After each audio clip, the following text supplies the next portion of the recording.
Good morning, hello everyone. আমি রিনা নতুন আরেকটি ভিডিও নিয়ে চলে এসেছি। আজকের ব্লগে অনেক কিছু ক্লিপ আমি যেগুলো ক্যামেরা অন করেছি সেই ক্লিপগুলো কেন জানি না ক্যামেরাটা কিছুক্ষণ পর পর অফ হয়ে গেছে, বা অনেক সময় অনেক ক্লিপগুলো ক্যামেরা অন থাকাকালীন সেই ক্লিপগুলো আমার গ্যালারিতে এখন নেই।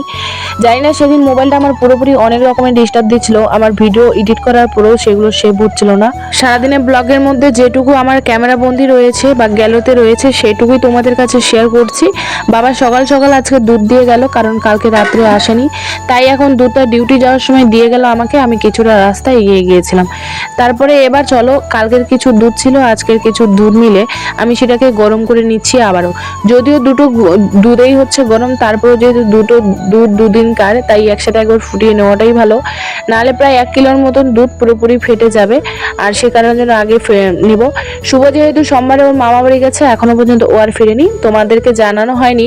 1 সপ্তাহ হয়তো তোমরা আমার কাছে ব্লগ পাওনি, তো আমার 1 সপ্তাহ ব্লগটা বন্ধ ছিল, কারণ আমি একটু কাজের মধ্যে ব্যস্ততায় ছিলাম, সে কারণের জন্য তোমাদের সাথে ব্লগ শেয়ার করা হয়নি। তোমাদেরকে এর আগে কোনো এক ব্লগে বলেছিলাম আমি তো ঠান্ডা দিন উনানেই রান্না করি, তাই এই পাটগুলো ছুলে এনেছিলাম যাতে উনান ধরানোর সময় কোনো একটা অসুবিধা না হয়। এগুলা যেহেতু মানুষের পাট, তাই কিছুটা তাদেরকে ছুলিয়ে দিতে হয়েছিল আর কিছুটা আমাকে দিয়েছিল। এবার কিছুটা বাঁশ কেটে নিচ্ছি, কারণ আমার গ্যাসটাও শেষ হয়ে গেছে, এবার দুধটাকে ভালো করে ফোটাতে হবে। আর আজ যাবো আমি ডক্টর দেখাতে। জানো আমার এক সমস্যা আছে, যেটা হলো এই যে আমি খড়িটা কাটছি, এটা কাটাতেই না আমার হাতের হাড্ডিগুলো ব্যথা শুরু হয়ে গেছে। আমার ওষুধও প্রায় শেষ হয়ে গেছে, তাই 1 মাস পর পর যেহেতু আমি যাই, তো আজকে যাব সেই ওষুধগুলোই আনতে। কিন্তু আমার সেখানে গিয়ে এতই কপালটা খারাপ ছিল যে যে ডক্টরকে আমি দেখাই সেই ডক্টরকে পাইনি।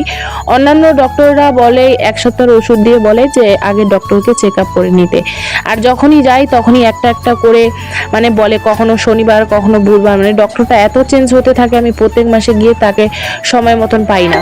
এর আগে আরো ক্লিপ ছিল, এখানেও আমার কিছু ক্লিপ ছিল রেডি হতে হতে, সেগুলা তোমাদেরকে দিতে পারলাম না, কেননা আমার ক্লিপগুলো কেন জানি না ক্যামেরাটা অফ হয়ে গিয়েছিল। আর আমি যেখানে ডাক্তার দেখাতে যাই সেটা একটা গ্রামের ভিতরেই বলা চলে, যদিও এখন সেই ডক্টরটা হওয়াকালীন বা সেই হাসপাতালটা হওয়াকালীন কিন্তু একটা চলাচল বেশি রয়েছে, আর সেখানে টোটো একদম যেতে চায় না, মানে তেল মাখিয়ে নিয়ে যেতে হয়।